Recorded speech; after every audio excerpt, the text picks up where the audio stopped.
रही हैं विकास की मुख्य धारा से जोड़ने के लिए।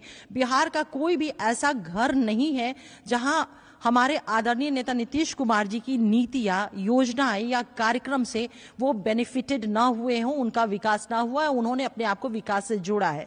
और सबसे बड़ी बात है कि मैं जब इन सारी चीजों के विकास की हम लोग चर्चा करते हैं तो थोड़ा सा बैक में अगर हम जाते हैं अपने महापुरुषों के बारे में सोचते हैं तो गांधी, अंबेडकर, लोहिया, जेपी और जननायक कर्पूरी ठाकुर का भी तो सपना यही था ना, समतामूलक समाज स्थापित करने का, सर्वहारा वर्ग को उनका अधिकार सुनिश्चित कराने का। तो ये मैं इस बात को स्वीकार करती हूं कि ये तमाम महापुरुषों को अपने अपने समय में लोगों ने वो किया, लेकिन नियति ने शायद उतना मौका नहीं दिया था। तो हमारे आदरणीय नेता नीतीश कुमार जी ने इन तमाम महापुरुषों की जो सोच थे, अधूरे सपने थे, उन सपनों को उन्होंने साकार किया है। किस तरह से? न्याय के साथ सबका विकास का जो संकल्प सूत्र उनका था उसको, और एक कानून का राज, एक गुड गवर्नेंस स्थापित कर करके। कानून का राज बहुत जरूरी इसलिए भी हो जाता है क्योंकि अगर एक बहुत अच्छा माहौल नहीं रहेगा, एक डर का माहौल रहेगा, कानून का भय लोगों को नहीं रहेगा, तो हम फ्री होकर के बाहर या जब 24 घंटे में 24 घंटे अपने काम को लेकर के, अपने सपनों को साकार करने को लेकर के हम नहीं आवागमन कर सकते हैं। तो हमारे सर्वांगीण विकास के लिए कानून का राज भी होना जरूरी है, जो बिहार में आदरणीय नेता नीतीश कुमार जी ने स्थापित किया है। नालंदा जिले में बहुत विकास के काम हुए हैं। कुछ विकास कार्यों की चर्चा मैं निश्चित रूप से आपके सामने मैं करूंगी। नालंदा जिले में जो विकास हुए हैं, वो सबसे पहली बात एक चीज मैं और कहूंगी कि जल जीवन हरियाली या खेल को लेकर के मेडल लाओ, नौकरी पाओ, ये सारी चीजें जो है ना, ये माननीय मुख्यमंत्री नीतीश कुमार जी के शासन काल में ही संभव था। क्लाइमेट लीडर का खिताब मिलना संयुक्त राष्ट्र के द्वारा, साथ ही साथ ग्लोबल थिंकर के रूप में उनको देखना पूरे वैश्विक स्तर पे, हम सभी को बिहारी, और खास करके मैं जब इस पार्टी की कार्यकर्ता हूं तो मुझे हम सभी को बहुत ही गौरवान्वित फील करते हैं कि हमारे माननीय मुख्यमंत्री नीतीश कुमार जी की पहचान वैश्विक स्तर पे इस रूप में है। तो मैं नालंदा जिले में जो विकास हुए हैं उसकी मैं चर्चा कर दूं आपको कि देखिए, बिहार में खेल के नए युग की शुरुआत हुई है। इसके पहले इस तरह का माहौल खेल को लेकर के नहीं था। महिला एशियन चैंपियनशिप ट्रॉफी यहां हुए हैं और ये बहुत ही सौभाग्य की बात रहा हम सभी बिहार के और बिहार वासियों के लिए कि ये एशियन चैंपियनशिप जो ट्रॉफी हुआ उसमें भारत विजयी घोषित हुआ था। हमारे बिहार देश की बेटियां जो है ना, उन्होंने जीत हासिल की थी। तो राजगीर में खेल परिसर का निर्माण हुआ है। नालंदा विश्वविद्यालय को पुनर्जीवित करने का काम किया गया है। विश्व शांति स्तूप पर 4 सीटर का निर्माण हुआ है। कन्वेंशन सेंटर का निर्माण किया गया है। ऐतिहासिक धरती राजगीर की रही है, उसमें प्राचीन धरोहरों को पुनः पुनर्जीवित कर संरक्षित करने का काम चल रहा है। पावापुरी मेडिकल कॉलेज का निर्माण कार्य पूर्ण हो चुका है। भागन बिघा में डेंटल कॉलेज का निर्माण हो चुका है। नूरसराय में उद्यान महाविद्यालय का निर्माण पूर्ण हो चुका है। पॉलिटेक्निक कॉलेज, पारा मेडिकल कॉलेज का निर्माण पूर्ण हो चुका है।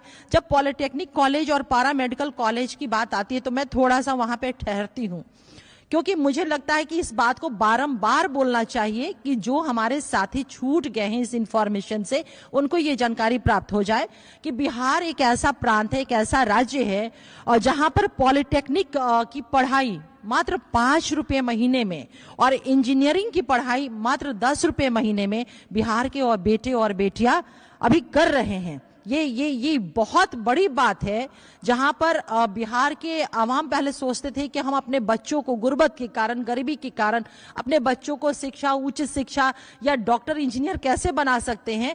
तो ये जो एक विवशता थी ना, माननीय मुख्यमंत्री नीतीश कुमार जी की सोच, दूरदृष्टि और राइट टू एजुकेशन जो हमारा अधिकार है, संवैधानिक अधिकार है, इन नीतियों के माध्यम से इस संवैधानिक अधिकार को बिहार के प्रत्येक बेटा, प्रत्येक बेटी को सुनिश्चित, इंश्योर और कंफर्म उन्होंने कराया है, मैं ये कह सकती हूं। राजगीर में डिग्री कॉलेज की स्थापना की गई है। सरमेरा में कृषि अनुसंधान केंद्र की स्वीकृति हो चुकी है। राजगीर हवाई अड्डे का काम प्रस्तावित है, इस पे काम अभी होना है। अल्पसंख्यक छात्रावास, अंबेडकर छात्रावास, कर्पूरी छात्रावास का निर्माण हो गया है। यहाँ पे ये तमाम वर्ग के, अल्पसंख्यक वर्ग के बच्चे, दलित समाज के हमारे बच्चे और अति पिछड़ा समुदाय के बच्चे जो सुदूर इलाके में रहते हैं, तो उनके लिए छात्रावास का निर्माण किया गया है और वहाँ पे वो बच्चे आकर के रेसिडेंशियल जो छात्रावास होता है वहाँ पे रह करके अपनी पढ़ाई वो कर पा रहे हैं। पिछड़ा वर्ग के लिए भी छात्रावास का निर्माण हो चुका है। बिहार पुलिस एकेडमी का निर्माण नालंदा में हुआ है। इसके पहले मैं आपको बता दूं कि भागलपुर में जो भी पुलिस के जो प्रशिक्षण होते थे वो भागलपुर, सिर्फ वही एक सेंटर था, भागलपुर जिला। वहां पे जो क्वालिफाइंग बच्चे होते थे, छात्र होते थे पुलिसिंग में, उनको प्रशिक्षण दिया जाता था। लेकिन अब नालंदा में भी पुलिस एकेडमी का निर्माण हो चुका है। यहाँ पे भी जो हमारे कांस्टेबल, पुलिस पदाधिकारी या दरोगा जो भर्ती होती है या फिर अन्य जो भी ट्रेनिंग होते हैं पुलिसिंग में, वो नालंदा में हो रहा है। जिले में शूटिंग रेंज का निर्माण हो चुका है। क्रिकेट स्टेडियम का निर्माण, कन्वेंशन हॉल का निर्माण, नेचर और जू सफारी का विकास, नया रोपवे का निर्माण, ग्लास ब्रिज का निर्माण।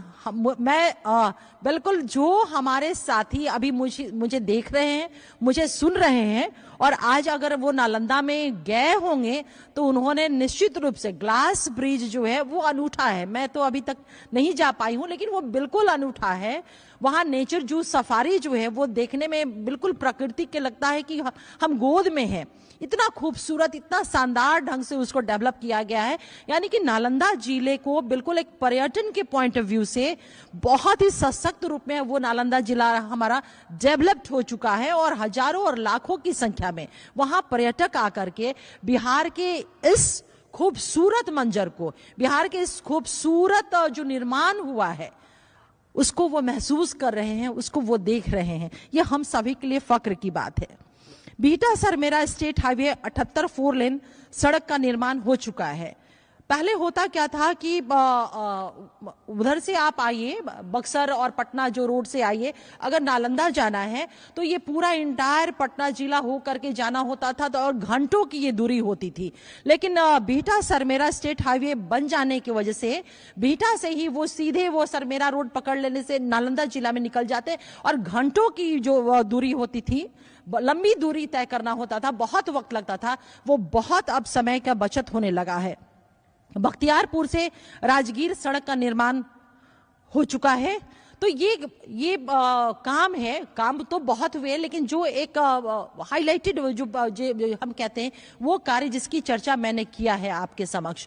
देखिए नालंदा जो है बहुत ही ज्ञान की भूमि रही है, आध्यात्मिक ज्ञान की भूमि रही है। नालंदा का अपना गौरव, यहाँ का विश्वविद्यालय रहा है जो उस वक्त में पूरे विश्व के बच्चे वहां आकर के पढ़ते थे। नालंदा की भूमि के कारण, ज्ञान की भूमि और अध्यात्म की भूमि के वजह से ही देश को हम लोग कहते हैं, बिहार को कहते हैं कि ये ज्ञान की धरती रही है, ज्ञान की भूमि रही है। तो वो जो एक पुराना गौरव रहा है बिहार को, उसे पुनः स्थापित करने के लिए माननीय मुख्यमंत्री श्री नीतीश कुमार जी लगातार उसकी पहल कर रहे हैं। नालंदा विश्वविद्यालय को फिर से उसको पुनर्स्थापना, उसकी पढ़ाई और उसको सारी चीजें जो होती है एक यूनिवर्सिटी के लिए, उसके लिए किया गया है। तो हम देख रहे हैं कि माननीय मुख्यमंत्री नीतीश कुमार जी के लीडरशिप में ना सिर्फ मानव विकास, चाहे वो विकास महिलाओं का हो, अल्पसंख्यकों का हो, अनुसूचित जाति, अनुसूचित जनजाति, गरीब तबका, वो चाहे जिस वर्ग से आते हो, लेकिन वो अगर इकोनॉमिकली गरीब हैं और वो उस वजह से अपने संवैधानिक अधिकारों को नहीं प्राप्त करने में वो सक्षम नहीं हो पा रहे, तो उनके लिए भी योजनाएं, उनके लिए भी नीतियां, उनके डेवलपमेंट के लिए भी एक दूर की सोच, ये तमाम चीजें माननीय मुख्यमंत्री नीतीश कुमार जी के नेतृत्व में बिहार में हो रहा है। और साथ ही साथ आधारभूत संरचना में तो बिहार ने शानदार काम किया है। एक दौर था जब ये समझ में नहीं आता था कि सड़क कहाँ है, गड्ढे कहाँ है, 4 घंटा, 5 घंटा, 10-10 घंटे, जो दूरी 1 घंटे की है उसको तय करने में 5 घंटे लगते थे। ये सारी समस्या से कब हम लोग बाहर निकल गए हम लोग को पता ही नहीं चला।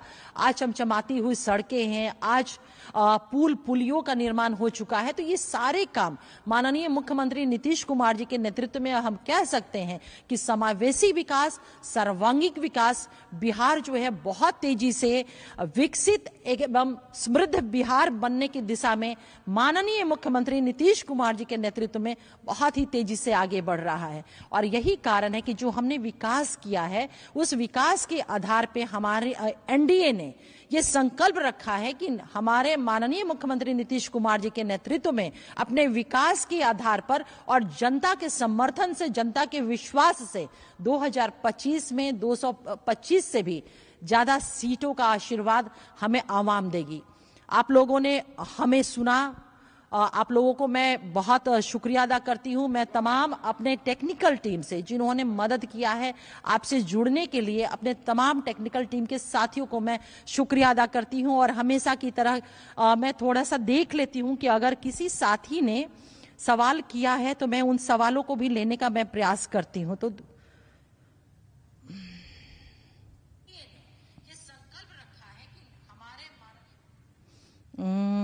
पवन कुमार जी, मुकेश कुमार जैन जी, सब लोग जय बिहार, जय जदयू, जय नीतीश कुमार।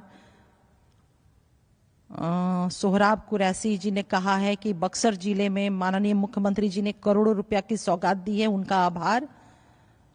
भोला कुमार जी ने कहा है नीतीश कुमार जी ने बिहार की दिशा और दशा बदल दी है। इमामुद्दीन राइन साहब ने कहा है कि माननीय मुख्यमंत्री जी गरीबों के, शोषितों, पीड़ितों और वंचितों के मसीहा हैं। और सब बाकी जदयू जिंदाबाद, नीतीश कुमार जिंदाबाद, एनडीए जिंदाबाद, इस तरह के कमेंट आए हुए हैं। तमाम अपने साथियों से जो जुड़े रहे, आप लोगों ने अपना कीमती वक्त हम लोगों को सुनने में मुझे दिया, इसके लिए आप लोगों को बहुत बहुत धन्यवाद, बहुत बहुत शुक्रिया।